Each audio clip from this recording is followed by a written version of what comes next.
mercy. And without his mercy, easy things become difficult. So Chaitanya Mahaprabhu is the most merciful of all incarnations who freely distributed this process for obtaining love of God. In this age of Kali, chanting the holy name is recommended. In prior ages, there were different forms of self-realization. For example, in Satya Yuga, the process was meditating on the Lord. In Treta Yuga, the process was having very elaborate sacrifices. In Dwapara Yuga, the process was elaborate worship of the Lord. And the same benefit you can get in Kali Yuga, chanting the holy name of the Lord. Chaitanya Mahaprabhu at a young age became a prominent scholar, Sanskrit scholar. He obtained his knowledge on Sanskrit from Gadadhar. And at the age of 10, he had become a very prominent Sanskrit scholar. Nowadays, 500 years ago, was not the same as you see today. 500 years ago, Navadip was a seat of learning Sanskrit. Scholars would live over there, and it was a very respected intellectual city. So Chaitanya Mahaprabhu became a very prominent Sanskrit scholar at a young age. And he opened a Sanskrit school also at the age of 10. Chaitanya Mahaprabhu was a prominent Sanskrit scholar. And at that time, there was another scholar known as Keshav Kashmiri. Keshav Kashmiri was a devotee of Goddess Saraswati. And he used to take great pride in arguing, debating with other Sanskrit scholars. And when he would defeat them, he would say, okay, give me a certificate that I've defeated you. So Keshav Kashmiri heard that in Navadip. There was a very prominent Sanskrit scholar whose name was Nimai Pandit. The Lord had many names. Gauranga, Gaur-Sundar, Nimai Pandit. So he had many names. God has thousands of names. You and I may have one or two names. The Lord has innumerable names. Many of them names are characterized by his pastimes. So Keshav Kashmiri met Chaitanya Mahaprabhu, met Nimai Pandit on the banks of the Ganga. And Keshav Kashmiri said, are you that prominent Sanskrit scholar that everybody is talking about? And Nimai, taking a humble position, said, yes, but compared to you, my knowledge is insignificant. So Keshav Kashmiri said, I would like to see a sample of your composition. Why don't you compose a few Sanskrit verses? Nimai encouraged us to be humble, and he practiced humility also. So Nimai said, I can't even compose one line. You please compose. So Keshav Kashmiri composed 100 verses that glorified Ganga. And then he asked his young competitor, so, how do you like my composition? Nimai was able to recall all the 100 verses, and he pointed out the flaws and the good points. of many of these verses. When Keshav Kashmiri heard that this young boy has memorized all the verses just by hearing once, in Sanskrit there's a word called Shruti Dhara. It means by hearing once, you memorize it. Just like, for example, when Shukadeva Goswami was reciting the Srimad Bhagavatam, there were thousands of sages in the audience. And one of the sages in the audience was Suta Goswami. And he memorized all the verses that he heard of the Bhagavatam, which he recollected in Namashuranya. So Shruti Dhara means one can memorize something by hearing once. So Keshav Kashmiri, when he heard this young boy reciting all the 100 verses that he composed, he was shocked. He said, I spoke at the speed of the wind. How did you memorize it? Just by hearing once. It's not humanly possible. And then Keshav Kashmiri, when my praised and when he mentioned the good points and the weak points of the verse, Keshav Kashmiri was surprised. And he could not respond to Nimai's queries. Nimai was a Sanskrit scholar and a teacher. So when Nimai's students saw that Keshav Kashmiri is not in a position to respond to Nimai's points, they began to laugh. Just like when you're playing a match, the home team always gets more applause than the other teams. So Nimai's classmates, they began to laugh as if they were making fun of Keshav Kashmiri. Nimai told Keshav Kashmiri, told the students, no, Keshav Kashmiri will reply tomorrow. He's tired today. He just defended and protected Keshav Kashmiri from any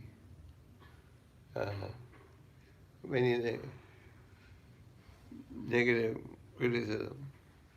And Keshav Kashmiri went home. Keshav Kashmiri was a devotee of Goddess Saraswati. Keshav Kashmiri fell at the feet of Goddess Saraswati and said, you have always spoken through me, but today, when the young boy pointed out my faults, you did not speak through me. So Goddess Saraswati said, you don't know what the young boy is.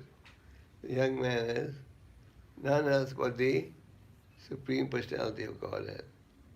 I can't defend you against the Supreme Personality of Godhead. And then Nimai, then Keshav Kashmiri the next day surrendered and became his follower. So Keshav Kashmiri was also humble. He took Goddess Saraswati's advice.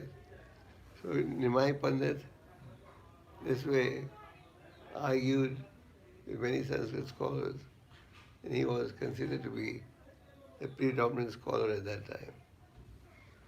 Nimai Pandit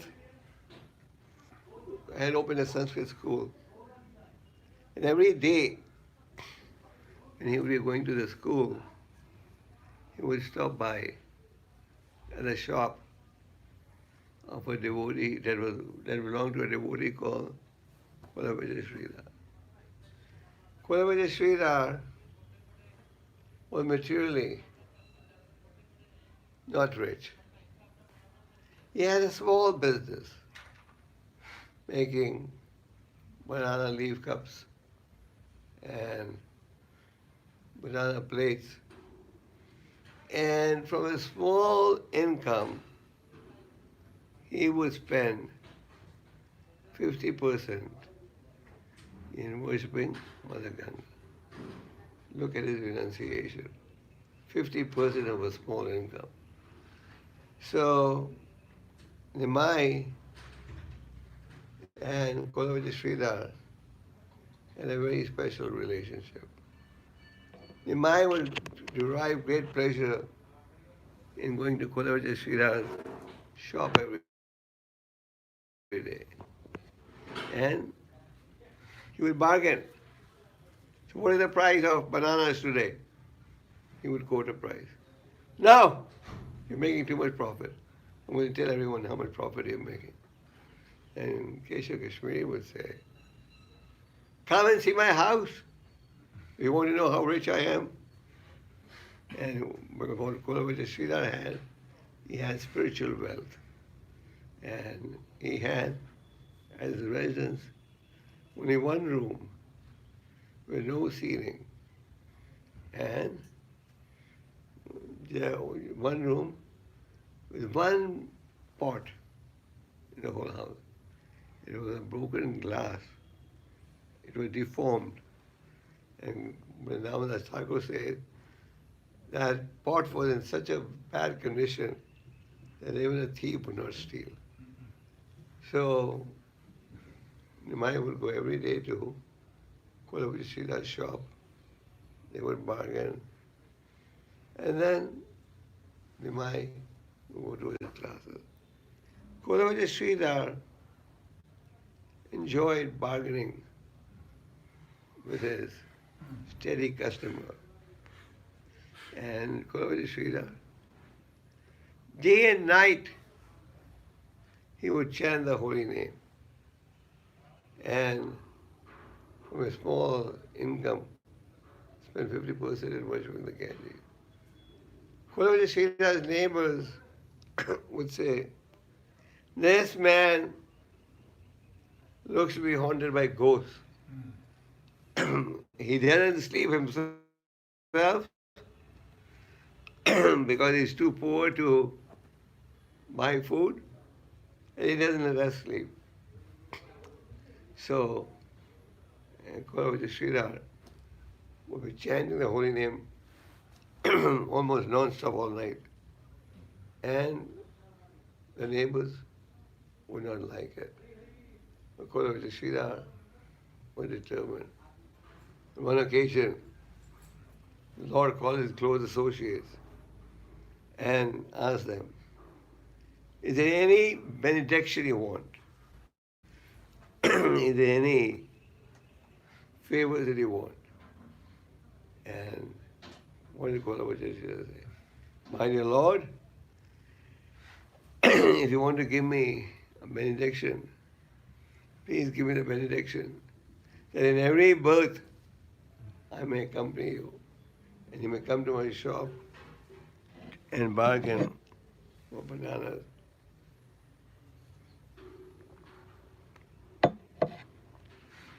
From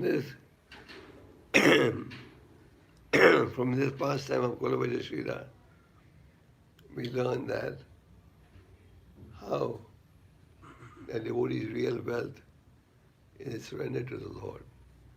So there is many wonderful pastimes of Chaitanya Mahaprabhu. And Chaitanya Mahaprabhu advocated chanting of the holy name and he traveled all over India preaching the glories of the holy name. He converted the impersonation to the path of personalism, and Chaitanya Mahaprabhu was he was against the Mayavadis. The Mayavadis don't accept the personal form of the Lord, and they think the Lord is impersonal. Chaitanya Mahaprabhu was going to Vrindavan, and he was passing by the famous city of Varanasi. Varanasi was the Mayavadi capital at that time. All the impulses were residing over there. Chaitanya Mahaprabhu had a devotee from Tapan, devotee called Tapan Misra. Tapan Misra was originally from Bangladesh. Today we see Bangladesh as a Muslim country. But at the time of Chaitanya Mahaprabhu, many of our acharyas appeared in Bangladesh, and many of our all the acharya pastimes were performed in Bangladesh. So when Chaitanya Mahaprabhu was in Bangladesh, Tapan Misra approached him. Tapan Misra said, "Please tell me what should be the goal of life." And Lord Chaitanya said, "Now you go to Varanasi." And he explained to him what the goal of life should be. So Chaitanya Mahaprabhu was headed for Varanasi, was headed for Vrindavan, and he passed by Varanasi. And in Varanasi he stayed in the house of Chandrasekhar. And Chandrasekhar maturely belonged to the scheduled caste. He was not from a Brahminical family or something. But he was a great devotee of Chaitanya Mahaprabhu. And he could not tolerate any criticism towards Chaitanya Mahaprabhu. That's the nature of a devotee. A devotee may be criticized, he doesn't mind it. A devotee may be ridiculed, he'll tolerate it. But he can't tolerate the Lord or his pure devotees from being criticized. So, devotees told Mahaprabhu that these Mayavadi sannyasis are just criticizing you all the time. That is unbearable for us. Mahaprabhu didn't take it very seriously. And he proceeded on his tour to Vrindavan.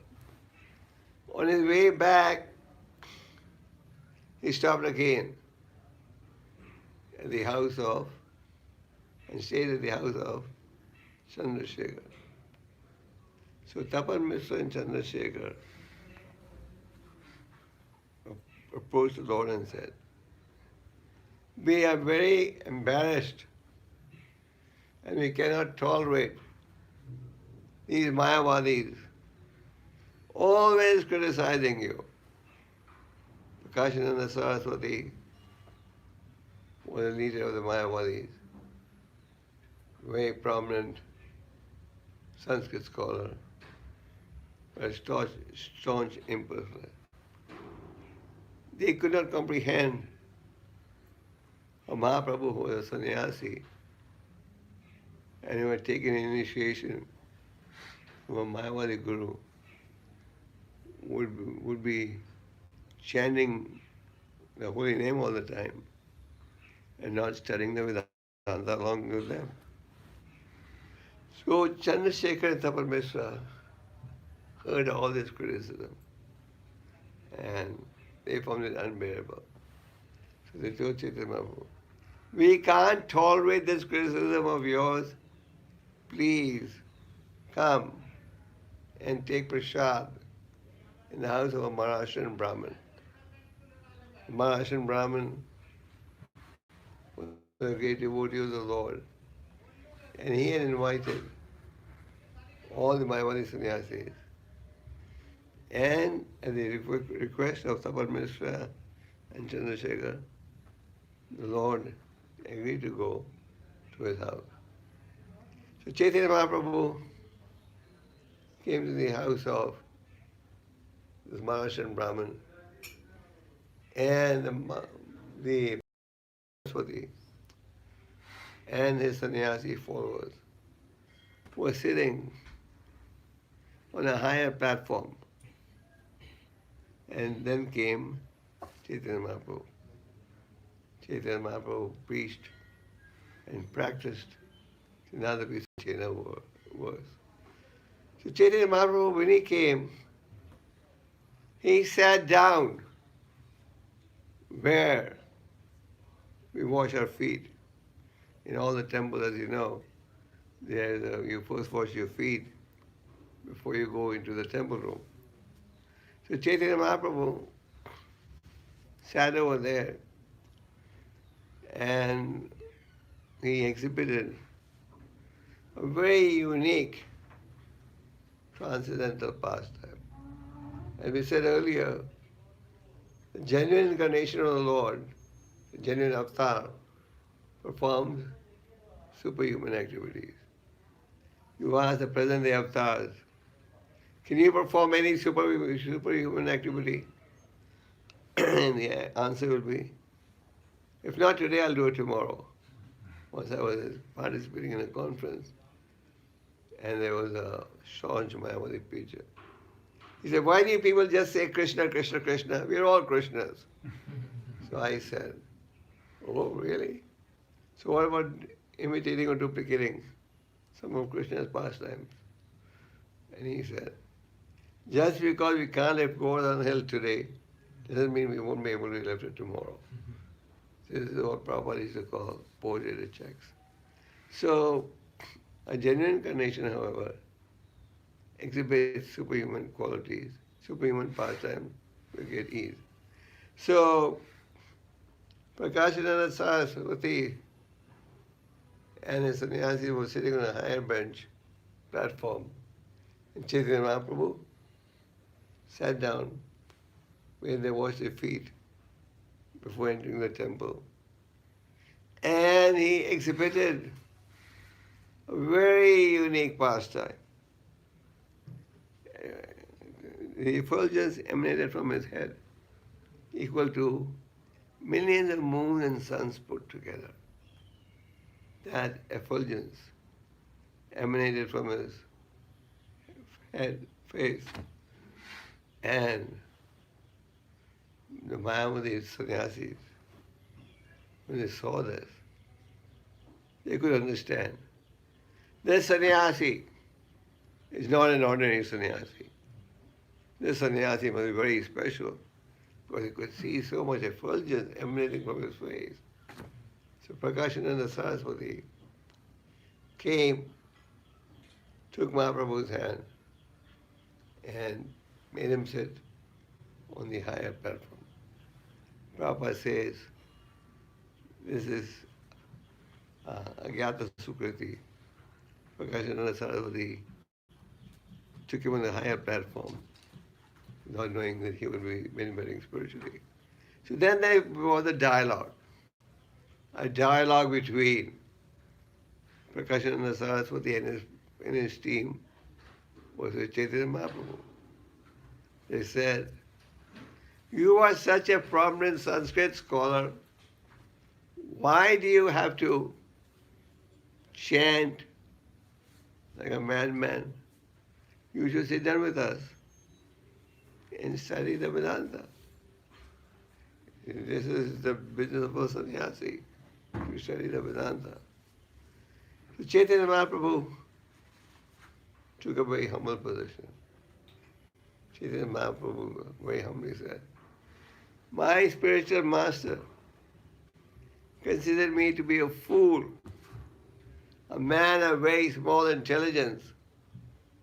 And he told me, you are only capable of chanting the holy names of the Lord.